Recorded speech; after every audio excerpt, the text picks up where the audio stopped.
I'm trying to remind myself it's good to change and it's good to make mistakes and it's good to reconsider instead of just sunk cost fallacying your way through mistakes and holding on to them forever. If you touch a hot pan, you can't be like, oh, I'm burnt anyway, so I may as well hold on to this hot pan. No, you drop the pan. All right. I don't know. Now that I have a plan to sort of figure out the path, I think I can do it a little bit quicker before the game breaks. I was going to say that I'm trying to teach children how to grieve while also grieving myself, but it sucks. It does suck. I mean, I guess the way to do that is to just be an example, right? Grieve in the way that you think is the way you want them to grieve, and hopefully they watch and ask questions, and then that'll give you a chance to talk about it if you're comfortable talking about it. And for some people, talking about it helps, so maybe it'll help you through it too. Who knows? Yeah, that's sort of what we're doing, but it's also partly unlearning the tamp it down and move on mentality I was raised on. Fun times. Yeah, I can only imagine. Fortunately, I'm not in a position to teach children anything at the moment. Because boy howdy, would they learn the wrong way to do everything.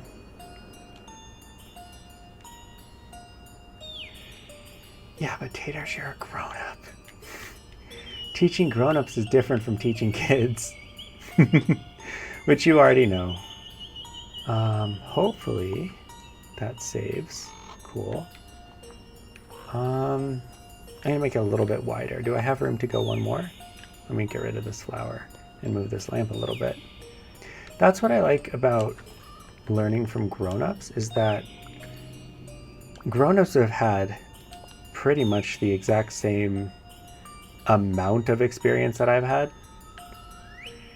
Obviously, like, different experiences, but if we're looking just quantitatively, the same amount, if we've been alive for the same amount of time.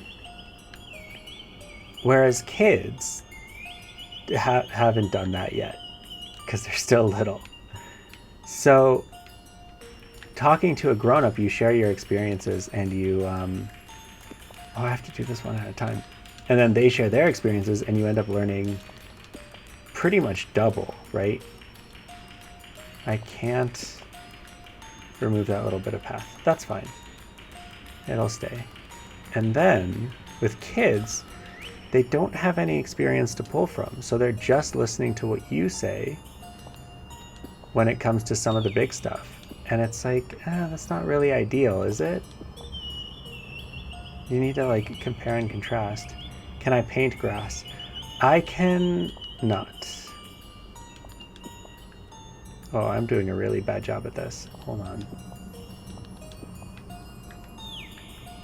Super patchy. Okay, I will go fill in the gaps later. And then I can move these trees and plants and stuff a little bit closer to the path as well, like this little planter. And I don't know how it is for Taters as kids, but for me growing up, my assumption was that grown-ups kind of knew everything already. Or not, they didn't know everything, obviously, but they knew like how the world works to a certain extent, how to conduct themselves within the world, how to solve problems when problems need solving, stuff like that. And that's something that I never caught on to as a kid. And now that I'm a grown-up, I need to learn how to do that. Which I can only imagine would be devastating for baby Akil. Because, like, imagine learning early on that grown-ups don't know what they're doing, when you still have to rely on grown-ups to get things done. That must be a scary thought. This person that's taking care of me and like providing for everything in my life has no idea what they're doing? Could you imagine going through that as a kid? That's gotta suck. That we're all learning and that grown-ups make mistakes. Yeah. So I feel like Taters, and you can correct me if I'm wrong, but Taters, I feel like you've been doing that from the start. So there's not that aha moment, or your kids are not going to have that aha moment that's like, oh, grown-ups didn't know what they were doing the whole time, and suddenly that's a problem. Whereas for a lot of kids that, like, I've talked to, have that sort of moment that, like, kind of breaks them a little bit, you know? I'm just cleaning up more pathway here. It definitely wasn't a brick wall moment for them. It was more of a don't have unrealistic ideas that adults are all-knowing and perfect. Yeah, I think that's sort of a good way to start out, because the longer you sort of inadvertently reinforce that idea that grown-ups know what they're doing, then the harder it's going to hurt when they learn that that's not true. So it's good to start them early, I think. We'll see. I've already started using that kind of language around my niece, even though she's not a huge fan of languages. Oh, there's a little thing here. Let me clean this up too. Since we're cleaning sidewalks, so that she doesn't get like too... And her parents are good about this as well, because her dad makes a lot of mistakes, and her mom is a teacher who knows how to overcome mistakes. So it's all good. I think at least that kid is in good hands. But I got a lot of, like, because I said so growing up, and a lot of because I'm the parent growing up, which, in my opinion, not helpful at all. If you want to explain why something is bad, or why something is good, or why something is the way it is, because I'm a grown-up is not a very good explanation, and also reinforces that grown-ups know what they're doing mentality. I find that it helps them understand that they're not the only ones that F up. Yeah, that's good. That's good. Growing up, and I've talked about this with my therapist as well back when I was in therapy, growing up, I was made to feel like I was the only person in the world that messed up. Like, ever. So that was not good feeling.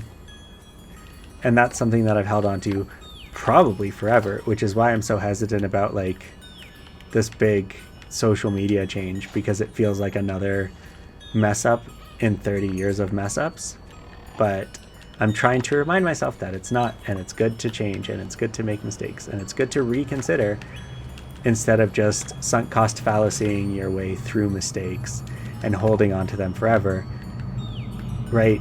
If you touch a hot pan, you can't be like, oh, I'm burnt anyway, so I may as well hold on to this hot pan. No, you drop the pan.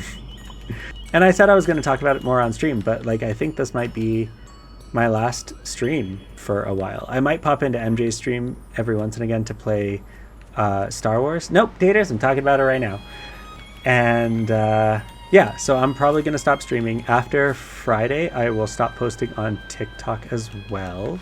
And then hopefully on Friday, my websites and stuff will change over to the less ridiculous versions that they currently are. And I'm just going to do a reevaluation, a little bit of a reevaluation, just for funsies. And focus on the word that I use when I'm talking to myself about it is not the word that I've used publicly, is dopaminergic. Focusing less on dopaminergic behavior. So basically, here's the way I see it, is that right now I'm sort of floating through life and letting things happen to me. I don't let myself fully feel out my emotions, and instead look for distractions, like watching TikTok, like watching YouTube, like listening to podcasts, but also making TikToks and making podcasts, because that dopamine spike when I post something, or when something does well, or when I get positive feedback on something, is like, it's a band-aid solution, but as the band-aid is on, things are just getting worse. Ooh, a raccoon. So I'm gonna try to detox. Yes, I'm going to stop posting entirely, and I'm going to delete the app from my phone. So I will be inaccessible on TikTok, and I'm going to also delete Discord from my phone. So I will only have access to Discord during working hours, because I still use Discord for work. I use it for the script reading club. I use it for some of the scripts that I'm writing for future videos. And then when I'm ready to start posting again, it will be long form content on YouTube. That's the plan. And just try to do as much of a dopamine / social media detox as possible. maybe it'll help. Maybe I'll like give up after a week and just fall back into this, destructive cycle. But I feel like I'm not really attached to the world around me right now. I'm not really grounded. So that's my main priority right now, to never return to TikTok or Twitch. So at this point, my plan is to return to TikTok and Twitch with more preparation than I'm doing right now. For TikTok, I literally just pick up a camera and I film and I post. Or I film and then I put in my drafts and then I post twice a day. Whereas everyone else that I've talked to that does a substantial amount of work on TikTok are scripting, editing, figuring things out, putting more time into the process. So I'm going to try to put more time into the process and enjoy the process, instead of just relying on other people's feedback after the fact on whether I feel good about something or not. Hopefully I will be posting back on TikTok again, but if I do, it will be more formal, more scripted, more nuanced things. I really want to get away from the snarky comebacks, which I just posted while the game was loading, another snarky comeback. So it's an automatic response, but not a good one. I'm currently not posting on Instagram, and I don't have Instagram app. So when I'm at work, I do get notifications for Instagram messages, but I'm never on the app. I'm also going to delete all like the games from my phone so that I'm not waking up looking at my phone and then like looking at my phone first thing in the morning and last thing at night, which should hopefully help with the sleep and the mental health as well.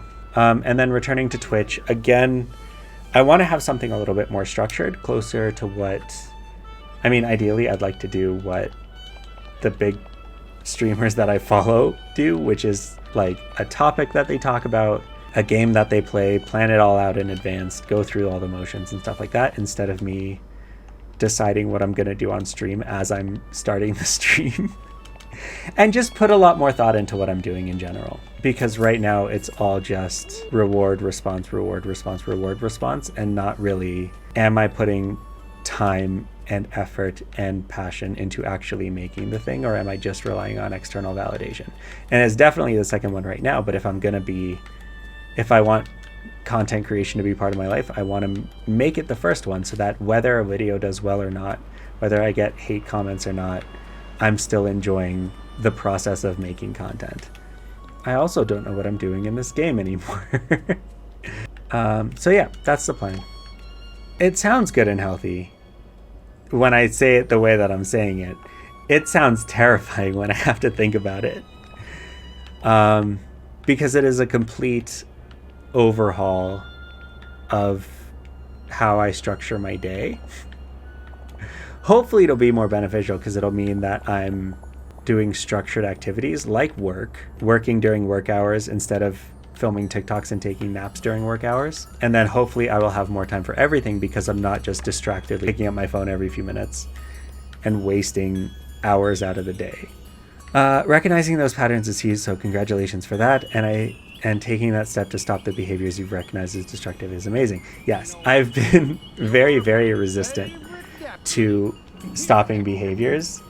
So this week, starting yesterday on Monday, it's not making any new TikToks, because what I've been telling myself since January is, as soon as you're done posting your drafts, you can delete the app, because if you delete the app, the drafts go away, and I've put effort into the drafts.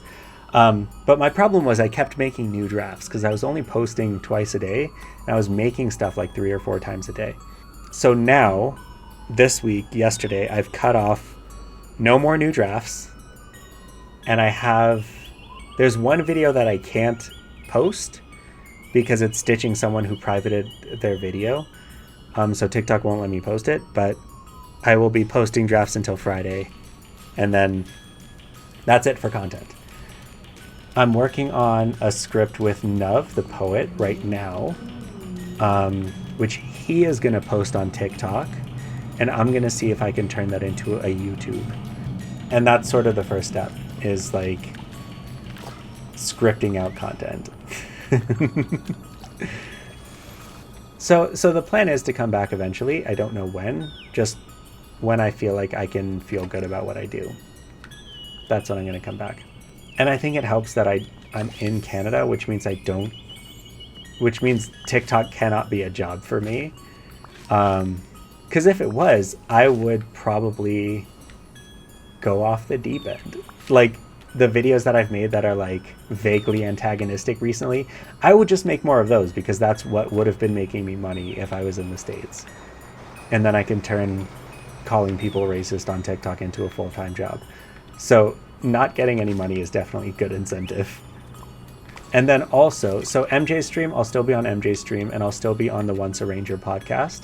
But that's it as far as creators creating things go. I mentioned this in the Discord briefly, but I'm also taking down my old website, which has 2 blogs on it. It has a personal blog and a religious blog. So I'm also in the process of just taking all of those down, making a physical copy so that they're not gone, because they will no longer be on the internet. They will no longer be accessible next week, and then I'll just take them off the internet completely in the coming months. If you ever wanted to read my blog from, I think my last post was 2 years ago, do that before Friday. Do you think you'll be on Discord often? Should we avoid tagging you? No, you can tag me. Like I said, I use Discord for work stuff. So I will be, my Discord notifications will be on. For the Play Well Discord, I'm going to keep all notifications on. And for my personal Discord as well. For like MJ's Discord or the Lord of the Rings Discords that I'm in, I'm going to mute those. So I will have access to Discord during the work week. Monday through Friday, 10 to 6. And I'll be there. I'll still like interact there and stuff. Because for me, that doesn't count as content creation. That's just talking to people that I like to talk to. So I'm going to keep doing that. But I will be muting all of the Discords that are not mine. But I'll be in the Play Well channel for sure. And you can tag me and stuff. You can even tag me in TikToks. I'm going to keep the Once a Ranger account open on my computer just so I can post promotional stuff for them.